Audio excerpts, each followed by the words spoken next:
জাতীয় থেকে আন্তর্জাতিক, প্রান্তিক জনপদ থেকে নগর, চারপাশে ঠিক এই মুহূর্তে কি ঘটছে তা নিয়ে আজকের আয়োজন এখন চারদিক। পুরো আয়োজন জুড়ে সঙ্গে আছে আমি মেহেরিনা আনি। ভারতীয় দূতাবাস অভিমুখে যৌথ প্রতিবাদী পদযাত্রা ও স্মারকলিপি প্রদান কর্মসূচির উদ্বোধনী অনুষ্ঠানে বিএনপির সিনিয়র যুগ্ম মহাসচিব রুহুল কবির রিজভী বলেন, শেখ হাসিনাকে ফেরানোর জন্য ভারতের শাসকরা যা করছে তা আগ্রাসী মনোভাব ছাড়া কিছু নয়। অপপ্রচার ও অপতথ্য নিয়ে ভারত বিশ্ববাসীকে উস্কানি দিচ্ছে বলেও অভিযোগ করেছেন বিএনপির এই নেতা। বলেন, দিল্লির আগ্রাসন প্রতিরোধে বিএনপি সবাইকে নিয়ে প্রস্তুত রয়েছে। এ সময় স্বেচ্ছাসেবক দলের সভাপতি এস.এম. জিলানী বলেন, দেশের স্বাধীনতা সার্বভৌমত্ব রক্ষায় ভারতের এই আগ্রাসী মনোভাব গ্রহণ করা হবে না। বক্তব্যে যুবদল সভাপতি জানান, তারা বন্ধু রাষ্ট্র চান, প্রভুত্ব চান না। এছাড়াও ভারতের অন্যায়ের বিরুদ্ধে প্রতিবাদ অব্যাহত রাখারও ঘোষণা দিয়েছেন ছাত্রদল, যুবদল ও স্বেচ্ছাসেবক দলের নেতারা।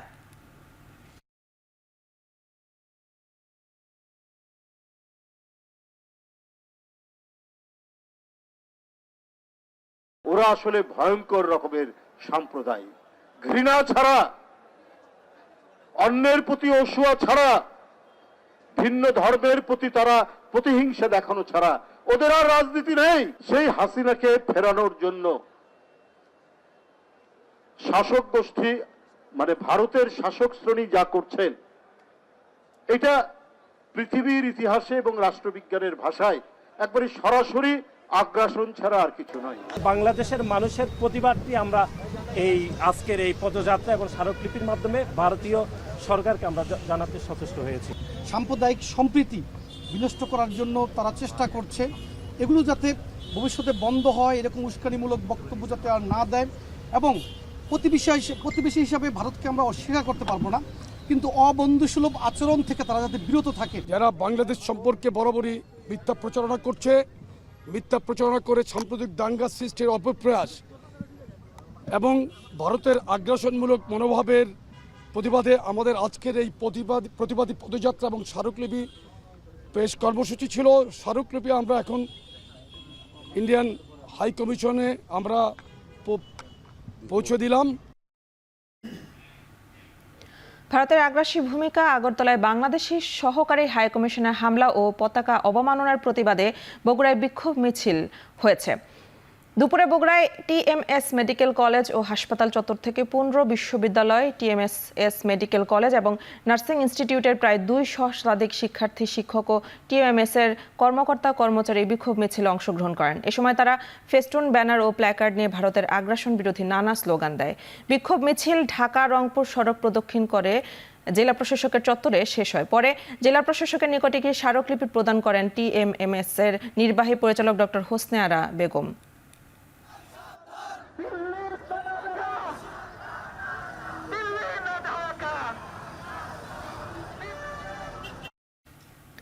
ন্যূনতম সংস্কার শেষে বিএনপি নির্বাচন চায় বলে জানিয়েছেন দলটির মহাসচিব মির্জা ফখরুল ইসলাম আলমগীর। এমনকি বর্তমান পরিস্থিতিতে বিএনপি জাতীয় সরকারের কথা বলেনি বলেও জানান তিনি। লন্ডনে যুক্তরাজ্য বিএনপি আয়োজিত প্রেস ব্রিফিংয়ে তিনি কথা বলেন। ন্যূনতম নির্বাচন কেন্দ্রিক সংস্কার করবে। নির্বাচন কেন্দ্রিক করলো প্রথম নির্বাচন ব্যবস্থা, system. Number 2 is bureaucracy and law and order system. অর্থাৎ একদিকে আমলাতন্ত্র, অন্যদিকে আপনার আইন শৃঙ্খলা বাহিনী, এই দুটো সংস্কার করতে হবে। এদিকে কাল ঢাকায় বৈঠকে বসছে বাংলাদেশ ও ভারতের পররাষ্ট্র সচিব। দুপুরে জাতীয় প্রেস ক্লাবে এক সেমিনারে পররাষ্ট্র উপদেষ্টা জানান, এই বৈঠকে দুদেশের সম্পর্কে নানা সংকট নিয়ে আলোচনা করা হবে। তিনি আরও বলেন, 5 আগস্টের পরে দ্বিপাক্ষিক সম্পর্কে যে গুণগত পরিবর্তন হয়েছে সেটা মানতে হবে ভারতকে। এটা ফরেন অফিস কনসালটেশন বলা হয়, এটাকে দীর্ঘদিন যাবৎ চলছে এবং তারই অংশ হিসেবে তিনি আসছেন। আমি আশা করব যে তারা একটা ফলপ্রসূ আলোচনা করবেন। এবং আবার একটা কথা, আমি ভারতের উচ্চ পর্যায়েও যখন দেখা সাক্ষাৎ হয়েছে আমি বলেছি যে কোনো সমস্যার সমাধান করতে হলে প্রথমে স্বীকার করতে হবে যে সমস্যাটা আছে, এবং আমাদের একইভাবে প্রথমে স্বীকার করতে হবে যে 5 আগস্টের আগে এবং পরে ভারতের সাথে সম্পর্কে নিশ্চয়ই একটা গুণগত পরিবর্তন হয়েছে। প্রধান উপদেষ্টা ডক্টর মোহাম্মদ ইউনূসের বিরুদ্ধে শ্রম আইনের 5 মামলার কার্যক্রম বাতিল করে হাইকোর্টের দেয়া রায় বহাল রেখেছেন আপিল বিভাগ। হাইকোর্টের রায়ের বিরুদ্ধে রাষ্ট্রপক্ষের করা লিভ টু আপিল রোববার খারিজ করে দেন বিচারপতি আশফাকুল ইসলামের নেতৃত্বাধীন 3 বিচারপতির আপিল বিভাগ। এই আদেশের ফলে শ্রম আইনের 5 মামলার কার্যক্রম বাতিল করে হাইকোর্টের দেয়া রায় বহাল থাকলো বলে জানান ডক্টর ইউনূসের পক্ষের আইনজীবী। ডক্টর ইউনূসের নামে 2019 সালে এসব মামলা করা হয়।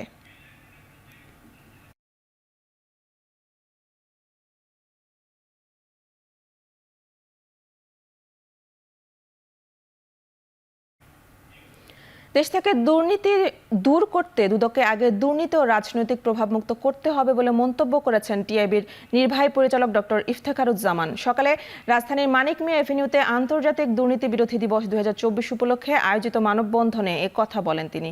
আরও বলেন, আওয়ামী লীগ সরকার দুদককে তার রাজনৈতিক সুবিধার জন্য কাজে লাগিয়েছে, তাই দুদক কমিশনার নিয়োগে রাজনৈতিক প্রভাবমুক্ত হতে হবে। এছাড়াও তিনি বলেন, বর্তমান অন্তর্বর্তী সরকারের রাজনৈতিক অভিলাষ নাই, তাই দুদক সহ অন্যান্য সব প্রতিষ্ঠান এমনভাবে সংস্কার করতে হবে যা পরবর্তী সরকার এগিয়ে নিয়ে যায়। এ সময় জানানো হয়, 2009 থেকে 2024 সালের এপ্রিল পর্যন্ত সেবা নিতে এগিয়ে বাংলাদেশের পরিবারগুলো গড়ে প্রায় 1,46,252 টাকা ঘুষ দিতে বাধ্য হয়েছে।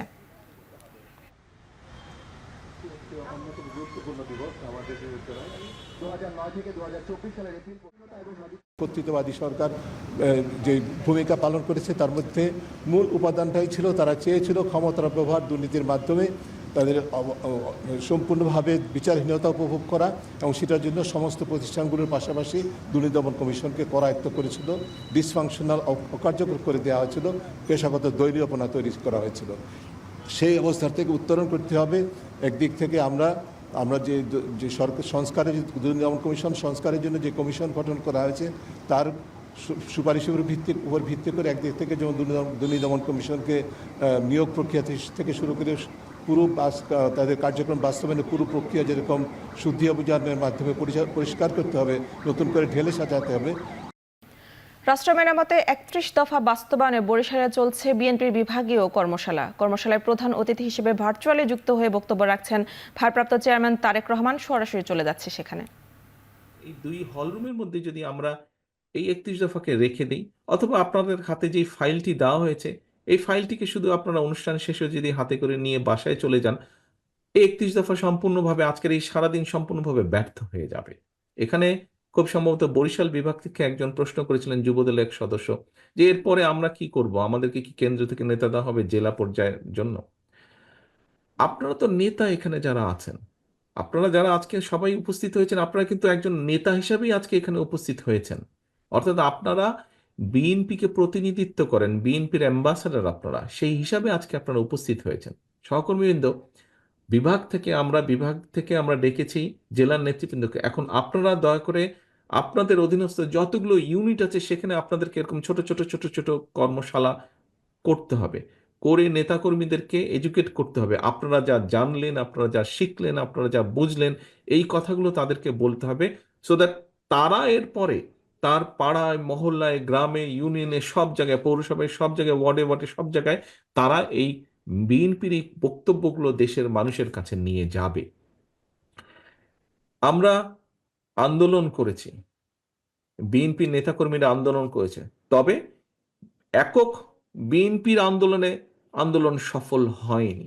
আন্দোলন সফল হয়েছে আরো অনেকগুলো রাজনৈতিক দল, আন্দোলন সফল হয়েছে সর্বোপরি আমি মনে করি, বিশ্বাস করি, সমাজের সকল শ্রেণী পেশার মানুষ একত্রিত নেমে এসেছিল, একসাথে নেমে এসেছিল বলেই আমরা এই আন্দোলনকে সফল করেছি। তার মানে স্বৈরাচারকে বিদায় করেছে যেরকম সকলে মিলে একত্রিত ভাবে, স্বৈরাচারকে খেদিয়ে দিয়েছে, বিদায় করেছে, বাধ্য করেছে পালিয়ে যেতে সকলের মিলিত প্রচেষ্টায়, লক্ষ কোটি মানুষের মিলিত প্রচেষ্টায়। ঠিক সেইভাবে পরবর্তীতে দেশটিকে যদি গড়তে হয়, একক বিএনপি শুধু একা পারবে না দেশকে গড়তে। দেশকে গড়তে হলে, পুনর্গঠন করতে হলে আমাদের জাতিকে ঐক্যবদ্ধ করতে হবে, দলমত নির্বিশেষে মানুষকে ঐক্যবদ্ধ করতে হবে। যেভাবে আন্দোলনের সময় জুলাই আগস্ট মাসে যেভাবে দলমত নির্বিশেষে সবাই রাজপথে নেমে এসেছিলেন, ঠিক সেভাবেই আমাদেরকে দেশকে আবার পুনর্গঠন করতে হবে। প্রিয় সহকর্মীবৃন্দ, যদি আমাদেরকে সকলকে ঐক্যবদ্ধভাবে পুনর্গঠন করতে হয়, তাহলে এখানে সবচাইতে বড় ভূমিকা পালন করতে হবে আপনাদেরকে, অর্থাৎ বিএনপিকে পালন করতে হবে। কথায় কথায় অনেকেই বলে থাকেন যারা বিএনপি করি আমরা তারা তো বলি, বিএনপি করেন না, সমর্থন করেন অথবা কম বেশি নিউট্রাল লোক, সবাই একটি কথা বলে, সবাই একটি কথা বলেন যে দেশে এই মুহূর্তে রাজনৈতিক দল হিসেবে বিএনপি সবচেয়ে বড় দল। কাজেই বিএনপিরই সম্ভাবনা, মানুষের আস্থা, যেই আস্থাটা যে এনজয় করে মানুষ, বিএনপি এনজয় করে, সেটি সবচেয়ে বড় সম্ভাবনা বিএনপি। কাজেই প্রিয় সহকর্মীবৃন্দ, এই যে মানুষের আস্থা, বিএনপির সামনে যে সবচেয়ে বড় সম্ভাবনা, এটিকে সফল করা সম্ভব একমাত্র আমরা যদি দেশকে ঐক্যবদ্ধ করতে পারি, সকল মানুষকে ঐক্যবদ্ধ করতে পারি। হ্যাঁ, বিভিন্ন জনের বিভিন্ন মতামত থাকতেই পারে। আমাদের এই 31 দফার পেছনেও কিন্তু অ্যাড্রেস দেওয়া আছে যে 31 দফাই শেষ না, এটি কোনো ধর্মীয় গ্রন্থ না যে এটিকে কোনো পরিবর্তন করা যাবে না। অবশ্যই করা যাবে, অবশ্যই এখানে নতুন জিনিস ইনক্লুড করা যাবে। কোনো ব্যক্তি, কোনো সংগঠন, কোনো দল যদি ভালো কিছু প্রস্তাবনা দেয়, অবশ্যই সেটি আমরা গ্রহণ করব।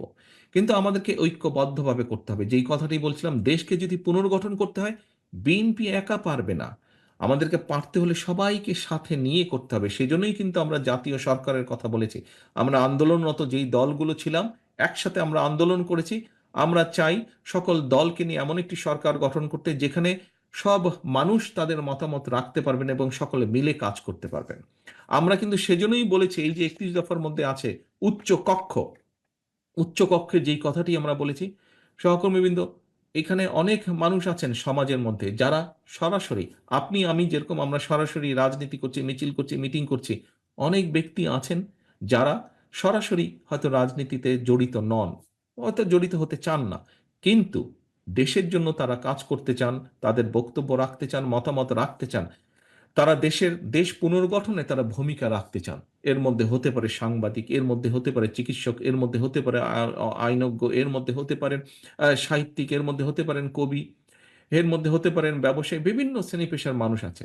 সেই জন্যই আমরা উচ্চকক্ষ বলেছি, যাতে এইরকম যারা আছেন তাদেরকে আমরা ওই উচ্চকক্ষে স্থান দিতে পারি, তাদের মতামত নিতে পারি, জানতে পারি, তারা ভূমিকা রাখতে পারেন। অর্থাৎ লক্ষ্য এবং উদ্দেশ্য, স্বৈরাচার যেরকম, পলাতক স্বৈরাচার যেরকম ক্ষমতায় টিকে থাকার জন্য সব জায়গায় বিভেদ তৈরি করেছিল, সব জায়গায় বিভেদ তৈরি করে সমাজের ব্যালেন্স, দেশের ব্যালেন্সটাকে নষ্ট করে দিয়েছিল।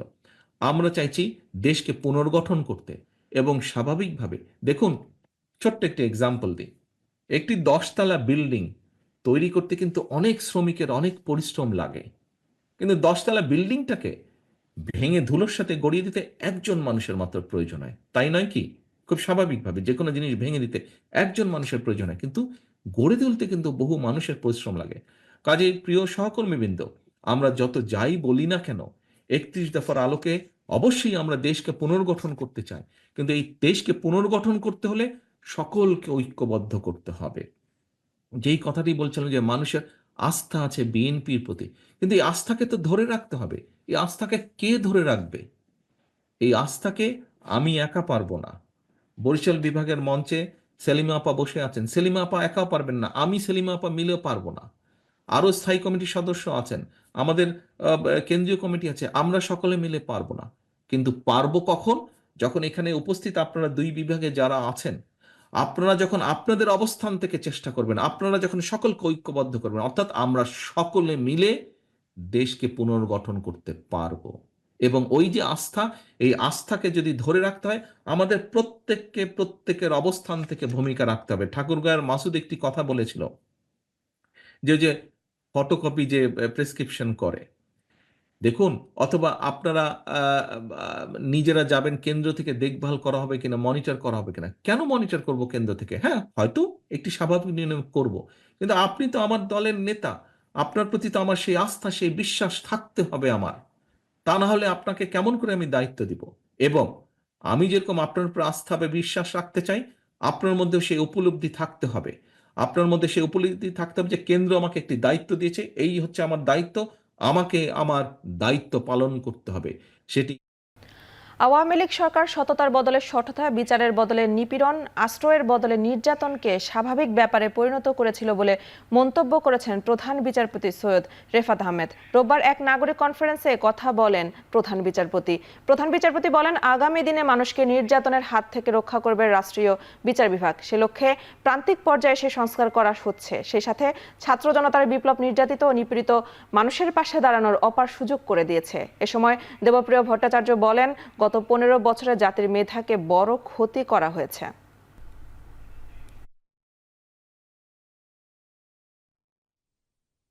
দেশের এই ক্রান্তি লগ্নের ভগ্ন দশা থেকে বিচার বিভাগও মুক্ত নয়।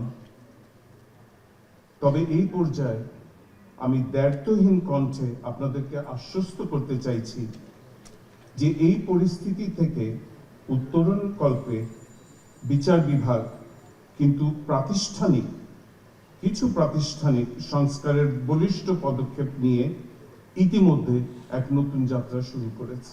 আমরা সরকার বদল করে যদি আমরা পূর্বের সেই একই প্রক্রিয়ার ভিতরে থাকি, তাহলে কিসের জন্য মানুষগুলো প্রাণ দিল?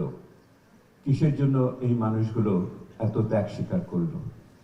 কেন তাদের নিজস্ব সম্পদ দেশের থেকে লুণ্ঠন হলো, পাচার হলো? সেই নাগরিকদের পক্ষ থেকে আজকের এই অনুষ্ঠান আমরা বলতে চাই যে এই মানুষগুলো বাংলাদেশের এই পরিস্থিতিকে নিয়ে আসার জন্য যে গণতন্ত্র এবং একই সাথে উন্নয়নে অবদান রেখেছে, তার প্রকৃত স্বীকৃতি দিতে হবে। যতদিন সংস্কার কমিশনের মেয়াদ আছে ততদিন সংস্কার প্রস্তাব নেওয়া হবে এবং 31 তারিখের মধ্যে সংস্কারের সব কাজ শেষ করা হবে বলে জানিয়েছেন নির্বাচন ব্যবস্থা সংস্কার কমিশনের প্রধান ডক্টর বদিউল আলম মজুমদার। জাতীয় সংসদের ক্যাবিনেট কক্ষে কমিশনের বৈঠক শেষে গণমাধ্যমকে এসব কথা বলেন তিনি। স্থানীয় সরকার নির্বাচনটা নির্দলীয় হওয়া উচিত, এই কথাটা বোধহয় সবাই বলেছেন। আর আরেকটা কথা বলেছেন যে এই নির্বাচনের ক্ষেত্রে বর্তমানে যে অন্তর্বর্তীকালীন সরকার আছে তার অধীনে হওয়া উচিত, এবং অনেকেই প্রথমেই স্থানীয় সরকার নির্বাচন, তারপরে জাতীয় নির্বাচনের কথা বলেছেন। তারপরে এবং একই সাথে তারা আরেকটা কথা বলেছেন যে সবসময় আমাদের সব নির্বাচন যেন তত্ত্বাবধায়ক সরকার হয় ভবিষ্যতে, তত্ত্বাবধায়ক সরকারের অধীনে হয়। যে তত্ত্বাবধায়ক সরকারের মেয়াদ হয়তো কিছুটা বাড়াইতে হবে, এই বাড়ানোর এই তত্ত্বাবধায়ক সরকার থাকাকালীন যেন স্থানীয় সরকার নির্বাচন হয় এবং জাতীয় নির্বাচন হয়। বুলগেরিয়ার বিনিয়োগকারীদের বাংলাদেশে বিনিয়োগ করার আহ্বান জানিয়েছেন রাষ্ট্রপতি মোহাম্মদ শাহাবুদ্দিন। আজ দেশটির অনাবাসিক রাষ্ট্রদূত ডক্টর নিকোলাই ইয়ানকোভের সঙ্গে সৌজন্য সাক্ষাতের এই আহ্বান জানান তিনি।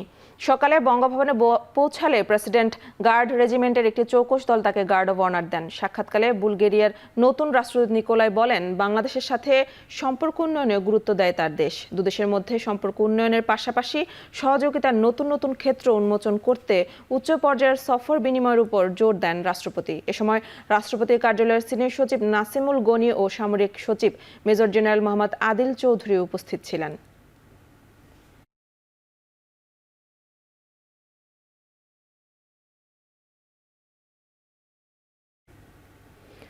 আগামী ফেব্রুয়ারিতে ডাকসু নির্বাচন দেওয়ার কথা ভাবছে ঢাকা বিশ্ববিদ্যালয় প্রশাসন, জানিয়েছেন প্রক্টর সাইফুদ্দিন আহমেদ। রোববার ঢাকা বিশ্ববিদ্যালয় প্রক্টর অফিসে এক সংবাদ সম্মেলনে কথা জানান তিনি। শিক্ষার্থীদের বৈধ প্রতিনিধি যেন বিশ্ববিদ্যালয়ের প্রশাসনিক বিষয়ে কথা বলতে পারে, তাই ডাকসু নির্বাচন জরুরি এবং দ্রুততম সময়ের মধ্যে প্রশাসনে নির্বাচন করার চেষ্টা করবে বলে মন্তব্য করেন তিনি।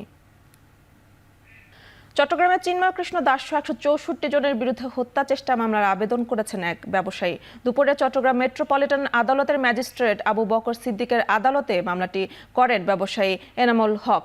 শুনানি শেষে কোতোয়ালি থানার ওসিকে মামলা তদন্তের নির্দেশ দিয়েছেন আদালত। মামলার আইনজীবী ইরফানুর রহমান জানান, বাদী গত 26 নভেম্বর জমি জমা সংক্রান্ত এক কাজে চট্টগ্রাম আদালতে এসেছিলেন। সেদিন চিন্ময় কৃষ্ণ দাসকে কারাগারে পাঠানোর পর ইসকন সমর্থকরা পুরো আদালতে তাণ্ডব ও ভাঙচুর চালায়। এ সময় বাদীর উপর হামলা করে হত্যা চেষ্টা চালায়।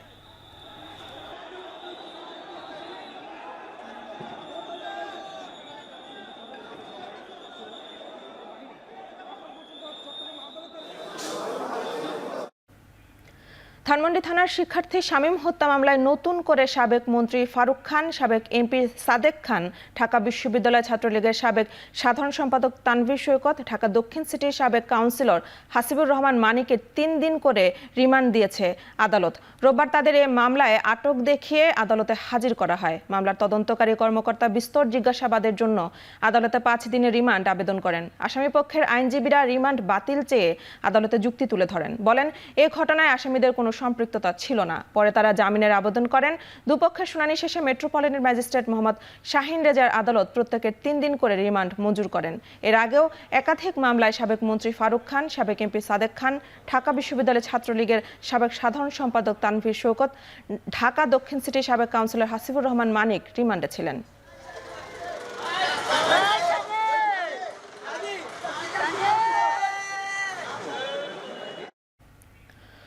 অবৈধ কোনো বিদেশিকে বাংলাদেশে থাকতে দেওয়া হবে না বলে কঠোর বার্তা দিয়েছেন স্বরাষ্ট্র উপদেষ্টা জাহাঙ্গীর আলম চৌধুরী। দুপুরে সচিবালয়ের সাম্প্রতিক বিষয়ে বিভিন্ন ব্রিফিংয়ে তিনি আরও বলেন, দেশের কোনো সীমান্ত অনুপ্রবেশ বরদাস্ত করা হবে না। স্বরাষ্ট্র উপদেষ্টা আরও বলেন, 31-এ ফানুস উড়ানো ও আতশবাজি নিষিদ্ধ থাকবে। সীমান্ত পুরাই অ্যালার্ট। ওরা শুধু সিলেটে নয়, বেনাপোল এবং অন্যান্য ইসেও তারা কি করছে, এইটার কিন্তু প্রতি উত্তর আপনারাই সবচেয়ে বেশি দিতে পারেন। আপনারা সত্যি খবরটা প্রকাশ করে দেন, ওদের যে মিথ্যা যে খবর প্রচার করে ওদের মুখে চুনকালি পড়বে। অনেক দেশেরই আছে, আমি কোনো দেশের নাম মেনশন করতে চাচ্ছি না, বাট কোনো দেশেরই আমরা এই অবৈধ নাগরিককে বাংলাদেশে থাকতে দিব না। 25শে ডিসেম্বর বড়দিন এবং 31শে ডিসেম্বর 31st নাইট উদযাপনটা যেন ভালোভাবে হয় এবং কোনো ধরনের যেন কোনো আইন শৃঙ্খলা পরিস্থিতি কোনো ধরনের কোনো অবনতি না হয় এবং তারা যেন এই অনুষ্ঠানগুলি খুব ভালোভাবে করতে পারে, এই সম্বন্ধে আমরা আলোচনা করেছি। বিএনপিতে যেন কোনো অনুপ্রবেশকারী ঢুকতে না পারে সেদিকে খেয়াল রাখতে নেতাকর্মীদের আহ্বান জানিয়েছেন দলটির স্থায়ী কমিটির সদস্য সেলিমা রহমান। রবিবার বরিশালের বিএনপির বিভাগীয় কর্মশালা উদ্বোধন করে কথা বলেন তিনি। জানান, কর্মশালা থেকে পাওয়া নির্দেশনা তৃণমূলের জনগণের কাছে পৌঁছে দিতে হবে। এছাড়া ষড়যন্ত্রকারীরা এখনও তৎপর, তাই এ বিষয়ে সজাগ থাকতে নির্দেশনা দেন সেলিমা রহমান। এর আগে সকালে বরিশাল বিভাগের বিভিন্ন ইউনিটের নেতাদের নিয়ে শুরু হয় বিভাগীয় কর্মশালা। বরিশালের পাশাপাশি রাষ্ট্র মেরামতে 31 দফা বাস্তবায়ন ও জনসম্পৃক্তি বিষয়ে রংপুরেও চলছে বিভাগীয় কর্মশালা। দিনব্যাপী কর্মশালায় অংশ নিয়েছেন রংপুর বিভাগের 8 জেলার নেতৃবৃন্দ। এসব কর্মশালায় প্রধান অতিথি হিসেবে ভার্চুয়ালি যুক্ত হবেন দলের ভারপ্রাপ্ত চেয়ারম্যান তারেক রহমান।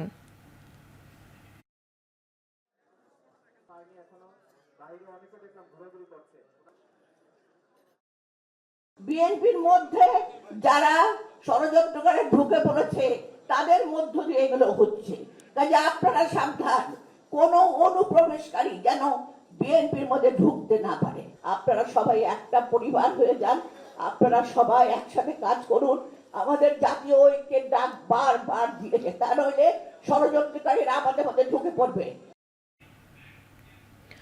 বৃহত্তর স্বার্থে ঐক্যবদ্ধ থেকে আগামী নির্বাচন মোকাবেলা করতে হবে বলে মন্তব্য করেছেন বিএনপির চেয়ারপারসনের উপদেষ্টা মণ্ডলীয় সদস্য আমান উল্লাহ আমান। রোববার খুলনায় বিভাগীয় নেতাদের সাথে এক মতবিনিময় সভায় তিনি এসব কথা বলেন।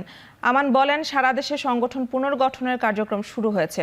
3 মাসের মধ্যে প্রতিটি এলাকায় বিএনপির কমিটি করে দিতে হবে। এ সময় বিএনপির সকল নেতাকর্মীদের এক হয়ে জনগণের সমর্থন নিয়ে এগিয়ে যাওয়ার আহ্বান জানান তিনি। মতবিনিময় সভায় কেন্দ্রীয় ভাইস চেয়ারম্যান নিতাই রায় চৌধুরী, তথ্য বিষয়ক সম্পাদক আজিজুল বারী হেলাল সহ বিভিন্ন পর্যায়ের নেতৃবৃন্দ উপস্থিত ছিলেন। এবং পরবর্তীতে চাপ করে দেব এবং তারা আমাদেরকে উত্তীর্ণ হতে হবে এবং সেটা আপনাদের মাধ্যমে, আপনাদের অংশগ্রহণের মাধ্যমে, আপনাদের ধৈর্যের মাধ্যমে, আপনাদের ঐক্যের মাধ্যমে আমাদেরকে আগাইতে হবে। স্ট্রাকচার যদি না থাকে আপনি কি নিয়ে দাঁড়াবেন? নানামুখী সংস্কারের প্রস্তাবনা দেয়া হলেও শিক্ষার মতো মৌলিক অধিকার নিয়ে দেশে এখনো কোনো তৎপরতা দেখা যাচ্ছে না বলে অভিযোগ করেছেন বাংলাদেশ ছাত্র ইউনিয়নের সাধারণ সম্পাদক বাহাউদ্দিন শুভ। ঢাকা বিশ্ববিদ্যালয়ের মধুর ক্যান্টিনে এক সংবাদ সম্মেলনে এ কথা বলেন তিনি। ঢাকা বিশ্ববিদ্যালয়ের মধুর ক্যান্টিনে এক সংবাদ সম্মেলনে এ কথা বলে তিনি বলেন, এছাড়াও তারা বাংলাদেশের বর্তমান শিক্ষানীতির সমালোচনা করেন এবং বিকল্প শিক্ষানীতির প্রস্তাব দিয়েছেন, যার মধ্যে শিক্ষা খাতে জিডিপির 8% বরাদ্দ দেওয়া সহ আরও 18টি নীতির কথা উল্লেখ করেন তারা। এছাড়া জুলাই আন্দোলনে যে সকল ব্যক্তি বা গোষ্ঠী গণহত্যার সাথে যুক্ত ছিল তাদের দ্রুত শাস্তির আওতায় এনে তাদের নিষিদ্ধ করার আহ্বান জানান বাংলাদেশ ছাত্র ইউনিয়ন। সরকারকে কার্যকর ভূমিকা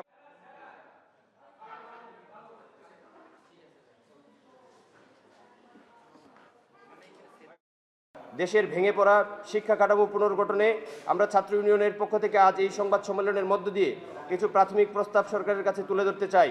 বহুমুখী সংস্কারের আলাপের ভিতরে শিক্ষা ব্যবস্থা সংস্কারের বিষয়টি প্রায় হারিয়ে যাওয়ার উপক্রম, অথচ জাতি গঠনের শিক্ষার ভূমিকা সবচেয়ে বেশি।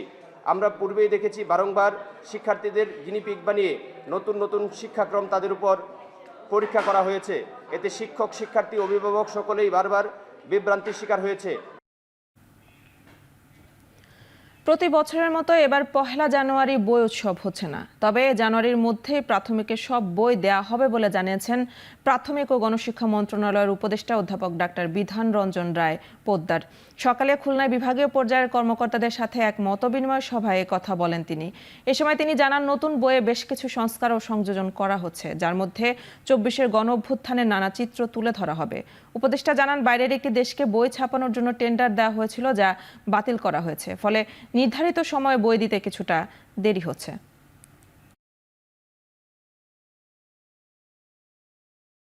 বইগুলো কিছুটা পরিমার্জন করতে হয়েছে, সেজন্য আমরা শিডিউল থেকে কিছু পিছিয়েছিলাম এবং তারপরে জানেন যে বাইরের একটা দেশের কিছু বই ছাপার কথা ছিল, ফলে সেগুলো আমাদের বাতিল করতে হয়েছে, ফলে নতুন করে আবার টেন্ডার করতে হয়েছে কিছু বইয়ের জন্য। সেই সব কারণে আমরা একটু পিছিয়ে আছি। ফলে আমরা এবার অন্যান্যবার যেভাবে বই উৎসব 1 জানুয়ারি করা হয়, আমরা ঠিক এই ধরনের উৎসবে যাচ্ছি না, কিন্তু প্রাথমিকের বইগুলো আমরা জানুয়ারির মধ্যে দিয়ে দেব। খাদ্য ঘাটতি পূরণে ভারত সহ বিভিন্ন দেশ থেকে চাল আমদানির সিদ্ধান্তের কথা জানিয়েছেন খাদ্য উপদেষ্টা আলী ইমাম মজুমদার। রবিবার ব্রাহ্মণবাড়িয়ার আশুগঞ্জের রাইস সাইলোর নির্মাণ কাজের অগ্রগতি পরিদর্শন শেষে সাংবাদিকদের প্রশ্নের জবাবে কথা বলেন খাদ্য উপদেষ্টা। জানান, চলতি বছরে বন্যায় পূর্বাঞ্চলে ফসলে ব্যাপক ক্ষতি হওয়ায় খাদ্য ঘাটতির শঙ্কা থেকে চাল আমদানির সিদ্ধান্ত নেওয়া হয়েছে। বর্তমান প্রেক্ষাপটে ভারত থেকে চাল আমদানির বিষয়ে উপদেষ্টা বলেন, ভারত থেকে চাল কিনলে তুলনামূলকভাবে খরচ কম পড়বে, এজন্য 1.5 লাখ টন চাল আমদানির অনুমোদন দেওয়া হয়েছে। তবে ভারত ছাড়াও মিয়ানমার, ভিয়েতনাম, থাইল্যান্ড ও পাকিস্তান থেকেও আমদানির কথা জানান আলী ইমাম মজুমদার। এর আগে আশুগঞ্জ রাইস সাইলো নির্মাণ কাজের বিভিন্ন দিক ঘুরে দেখেন। এ সময় দ্রুত নির্মাণ কাজ শেষ করার তাগিদ দেন। সার্বিক অগ্রগতি পরিদর্শন করে আশা প্রকাশ করেন আগামী কয়েক মাসের সাইলো চালুর ব্যাপারে উপদেষ্টা আশা প্রকাশ করেন।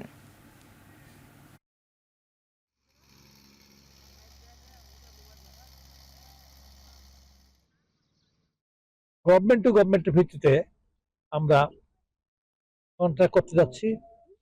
আমরা একটা কন্ট্রাক্ট আমাদের ফাইনাল স্টেজে আছে, তাদের তরফ থেকে সম্পূর্ণ চূড়ান্ত হয়ে গেছে, আমাদের চূড়ান্ত অনুমোদনের প্রক্রিয়া আছে। মিয়ানমার থেকে আমরা 1 লক্ষ টন চাল আসবো। আরেকটা আছে আমাদের আলোচনাধীন আছে, সহসাই সপ্তাহের মধ্যে আলোচনা শেষ হয়ে যাবে। ভিয়েতনাম থেকে আসবে। আমরা তারপরে থাইল্যান্ড, পাকিস্তান, বিভিন্ন দেশ থেকে আমরা গভর্নমেন্ট টু গভর্নমেন্ট ভিত্তিতে আমদানি নিতে আছে। জাহাঙ্গীরনগর বিশ্ববিদ্যালয়ে ভর্তি পরীক্ষায় পূর্ব প্রচলিত বৈষম্যমূলক কোটা ব্যবস্থা বাতিল সহ 3 দফা দাবিতে মানববন্ধন করেছে শিক্ষার্থীরা। সকালে বিশ্ববিদ্যালয়ের নতুন রেজিস্ট্রার ভবনের সামনে গণঅভ্যুত্থান রক্ষা আন্দোলনের ব্যানারে শিক্ষার্থীরা মানববন্ধন করেন। মানববন্ধনের শিক্ষার্থীরা জানান, আসন্ন ভর্তি পরীক্ষার আগেই ভিসি কোটা বাতিল, পোষ্য কোটার যৌক্তিক সংস্কার, অভিন্ন প্রশ্নপত্রে পরীক্ষার আয়োজন সহ ভর্তি পরীক্ষার আবেদন ফি কমানোর দাবি। বিশ্ববিদ্যালয় কর্তৃপক্ষ যৌক্তিক 3 দফা দাবি মেনে না নিলে কঠোর আন্দোলনের হুঁশিয়ারি দেন শিক্ষার্থীরা। হবিগঞ্জের বাহুবলে আধিপত্য বিস্তার নিয়ে 4 গ্রামের বাসিন্দাদের মধ্যে সংঘর্ষে পুলিশ সহ শতাধিক মানুষ আহত হয়েছেন। সকাল 10টার দিকে উপজেলার মৌচাক এলাকায় এই সংঘর্ষ শুরু হয়। 4 ঘন্টা ধরে চলা এই সংঘর্ষের সময় ঢাকা সিলেট মহাসড়কে যান চলাচল বন্ধ হয়ে যায়। সংঘর্ষের সময় বেশ কিছু দোকানে অগ্নিসংযোগ ও ভাঙচুর, লুটপাটও ঘটে। স্থানীয়রা জানান, ব্যাটারি চালিত অটোরিকশার ভাড়া 5 টাকা বেশি চাওয়া নিয়ে সাতপাড়িয়া, বহরুয়া, করিমপুর ও ফেরাখাল গ্রামের বাসিন্দারা সংঘর্ষে জড়িয়ে পড়ে।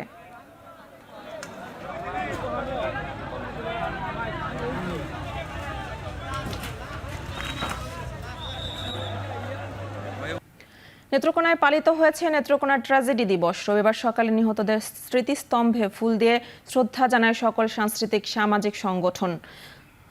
শহরের অজহর রোডের উদীচী শিল্পী গোষ্ঠী ও শতদল শিল্পী গোষ্ঠীর কার্যালয়ের সামনে আয়োজন করা হয় সাংস্কৃতিক ব্যক্তিত্ব ও স্থানীয় মানুষের অংশগ্রহণে কালো পতাকা উত্তোলন ও প্রতিবাদী সঙ্গীত পরিবেশন করা হয়। এ সময় নিহতদের স্মরণে 2 মিনিট নীরবতা পালন করা হয়। গত 2005 সনে 9 ডিসেম্বর নেত্রকোনা মুক্ত দিবস উপলক্ষে সাংস্কৃতিক পরিবেশনার জন্য উদীচী শিল্পী গোষ্ঠীর কার্যালয়ে আত্মঘাতী বোমা হামলা হয়। এই হামলায় উদীচী যুগ্ম সাধারণ সম্পাদক খাজা হায়দার হোসেন, সাংগঠনিক সম্পাদক সুদীপ্তা পাল শেলি সহ অনেকে নিহত হন এবং আহত হয়েছিলেন অর্ধশতাধিক।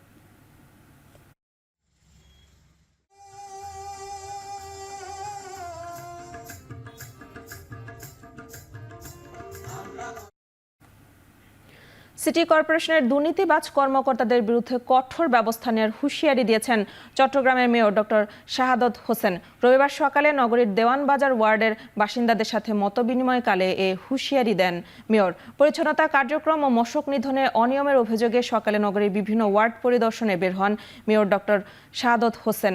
এ সময় ফুটপাতে ময়লা জমে থাকা, মশক নিধন কার্যক্রমের গাফিলতি সহ বেশ কিছু অভিযোগের সত্যতা পান মেয়র। তবে ভবিষ্যতে এরকম অনিয়ম হলে কাউকে ছাড় দেওয়া হবে না বলে মন্তব্য করেন তিনি। পরে ওয়ার্ড অফিসে সচিব ও পরিচ্ছন্নতা কর্মীদের কাজে গাফিলতির অভিযোগের প্রেক্ষিতে দেওয়ানবাজার ওয়ার্ডের পরিচ্ছন্নতা কর্মীদের হাজিরা চেক করেন মেয়র।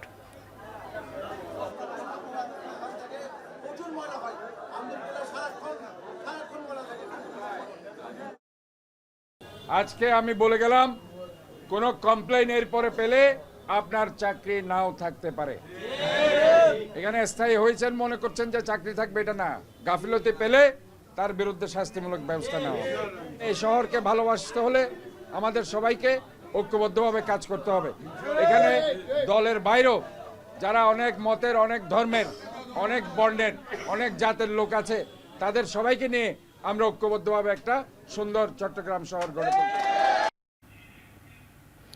ইতালিগামী নিখোঁজ 24 যুবকের সন্ধান ও পাচারকারী চক্রের দালালদের ফাঁসির দাবিতে মানববন্ধন করেছে শরীয়তপুর ও মাদারীপুরের ভুক্তভোগী পরিবারের সদস্যরা। রোববার সকালে ঘণ্টাব্যাপী শরীয়তপুর জেলা প্রশাসক কার্যালয়ের সামনে এ মানববন্ধন অনুষ্ঠিত হয়। এ সময় জেলা প্রশাসক বরাবর স্মারকলিপি প্রদান করেন নিখোঁজ 24 যুবকের পরিবারের সদস্যরা। মানববন্ধনে অংশগ্রহণকারীরা বলেন, ইতালি নেয়ার প্রলোভন দেখিয়ে এই পরিবারগুলোর সাথে প্রতারণা করা হয়। দীর্ঘ 9 মাস পেরিয়ে গেলেও যুবকদের নেই কোনো সন্ধান। দ্রুত সময়ের মধ্যে পাচারকারী চক্রের সদস্যদের আইনের আওতায় আনা সহ নিখোঁজ ওই 24 যুবককে পরিবারের কাছে ফিরিয়ে দেওয়ার দাবি জানিয়েছেন মানববন্ধনে অংশগ্রহণকারী ক্ষতিগ্রস্ত পরিবারগুলো। মামলা করছেন আপনারা?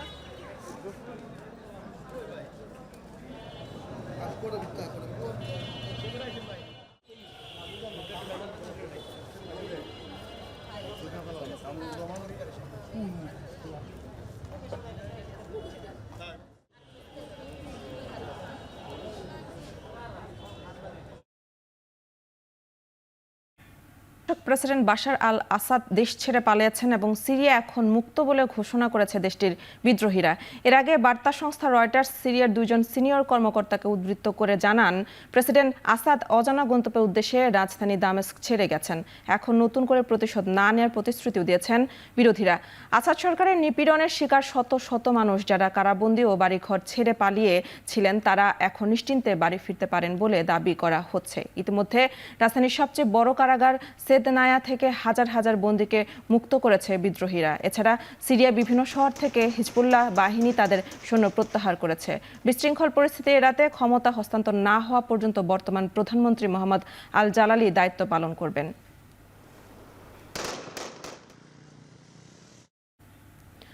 বাশার আল আসাদের ক্ষমতাচ্যুত হওয়ার পর রোববার রাজধানী দামাস্কের প্রেসিডেন্ট প্যালেসে ঢুকে পড়েছেন সাধারণ মানুষ। এ সময় ক্ষমতাচ্যুত পলাতক প্রেসিডেন্ট বাশার আল আসাদের ব্যবহৃত আসবাবপত্র লুট করে নিয়ে যেতে দেখা গেছে উল্লাসে মেতে ওঠা জনতাকে। 13 বছরের গৃহযুদ্ধে স্বৈরাচার বাশার সরকার ক্ষমতাচ্যুত হওয়ার পর রাজধানী দামেস্ক ছাড়াও বিভিন্ন শহরে আনন্দে মেতে ওঠেন সাধারণ মানুষ সহ বিদ্রোহীরা। আসাদ পরিবারের দীর্ঘ 53 বছরের শাসনামলের অবসানে খুশি তারা।